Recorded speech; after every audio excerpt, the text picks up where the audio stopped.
So I'm back in a very former popular place in Los Angeles, and it's still pretty stunning, let's be true, but it now is home to, well, an incredible stunning beauty, but we'll talk about her in just a moment. I want to take you behind the scenes of what happens after dark in America, because there are some incredible icons from around history within the United States that are all being featured at the Vault Speakeasy here at the Beverly Center in Los Angeles. And this incredible beauty to my right is Miss Tosh, who you may recognize as having a connection to the North Pole as Santa's secretary from Santa's Secret. How are you, Tosh? I'm great. Thank you for having me. It's so good to see you again, and it's so nice to be able to catch up because so much has happened since the holiday season. Truly. So you've got a couple of things going on that you've had happen, that you have your own incredible show that I was able to attend at Black Rabbit Rose. Yes, you did. And you also have such an incredible knowledge on burlesque. So talk to me a little bit about you, because you also have a very unique background and connection to burlesque in your family with great aunts, correct? Yes.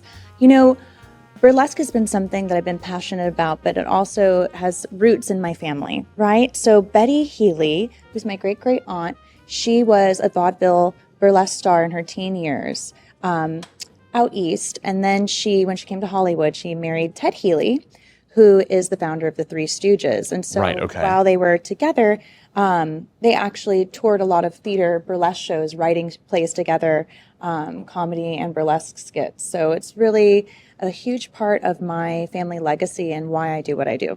And I think it's so exciting, and we're going to tell you where you can learn more about Miss Tosh, but you really have such a unique perspective because of having that family connection. Because burlesque itself is really an art form. Truly. As we're well aware, it's not just it's stunning, it's incredible, and it might be a bit salacious, but it really is a unique, special part of, well, global history, being elsewhere around outside of the U.S., but really even to maybe a good tie-in for what's going on here with that kind of speakeasy prohibition-esque era. Well, I think the structure of this show truly does connect more to a burlesque structure versus, say, a cabaret. And so the difference, people like to mix these two up, but burlesque is a truly American form of theater. Right. And it is very scandalous and salacious, and it's exciting that even 100 years ago when this art form was created, it still ruffles feathers today. And I think that's fantastic. No, I agree. And it makes people talk, and it makes people think. Yes, it does. Because hasn't there always been a slight political slant as well, as we're getting ready to go into political season here? Yes, truly. Burlesque itself, the etymology of it is satire.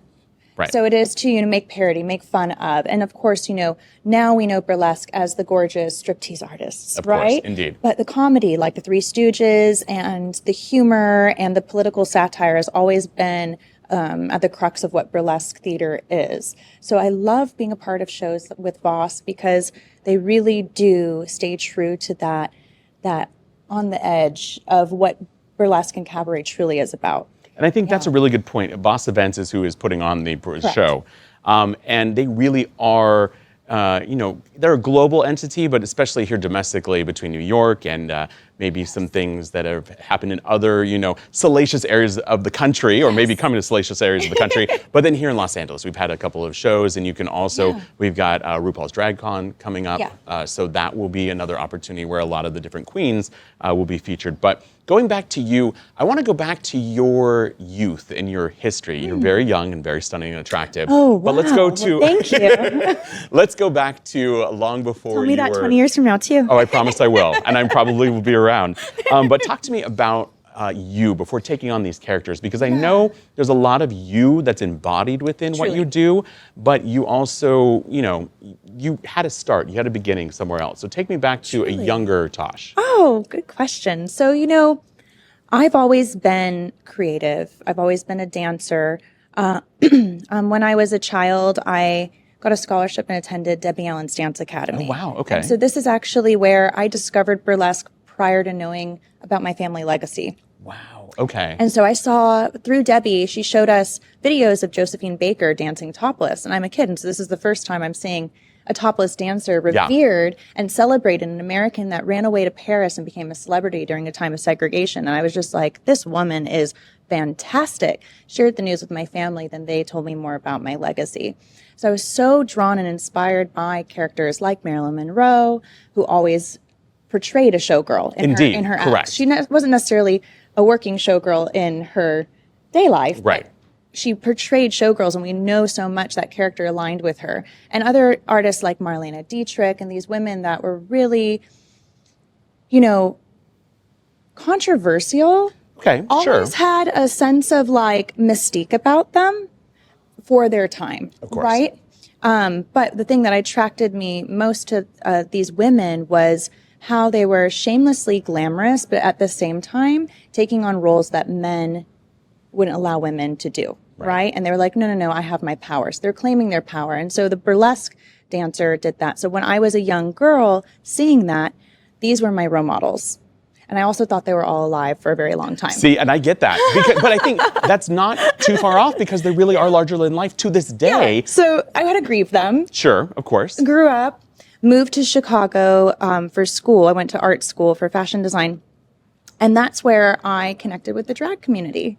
And so I began performing at this little bar called Berlin. Okay. Which a lot of the queens started their careers from. They did indeed. And so we all together were creating these fun acts and shows, which really became a big part of what we now know as this cultural phenomenon of drag and burlesque that's really taken a hold of our society, like our queer and underground society, but it's become tremendously mainstream now. Right. And it's not like, in history, it's not unfamiliar that burlesque and cabaret and these things were the most popular thing. It's interesting. It kind of like peaks and valleys with its popularity. And so I think right now is very exciting in our version of the Roaring 20s. Right. That this is happening. Yes. But primarily with queer culture and myself being a lesbian, that becomes a very, very intentional storyline in the performances I do. Which I think Yes. really helps people to humanize that because Yes. as we talked about, you are a person first and foremost, Yes. but you have characters that you play. Truly. And Marilyn Monroe, I mean, is one of those Yeah. polarizing figures Very. because, I mean, look at Smash, the musical from the TV show is now Yes. going to Broadway, coming up in 2025 Yes. or 2026. So with all that being said, let's come back to your speakeasy here. Yes. Talk to me about this incredible show that you are participating in through September 1st, I believe, right? Yes. Oh, Oh, well, it's showtime. I guess so. So we'll wrap it up real quick here as the music comes on. But Well, yeah, on that note, you have to see the show. well, that's fine. So if we got to do it, let's do it this way. How can we learn more about the show itself? Well, you can go to bossevents.com and, you know, there's a lot about the show there and also the Vault Speakeasy at Instagram. So check out the link in bio at both of those. Voss Events is on Instagram, as is Speakeasy, or the, what is it? Speakeasy. Vault Speakeasy. Apologize. No Also, problem. you can check out more about this production and so much at thisweekendwithnick.com. Also, check out the link in bio at Nick Poliokini and This Weekend with Nick on Instagram. Thank you, Nick. Thank you, Tosh.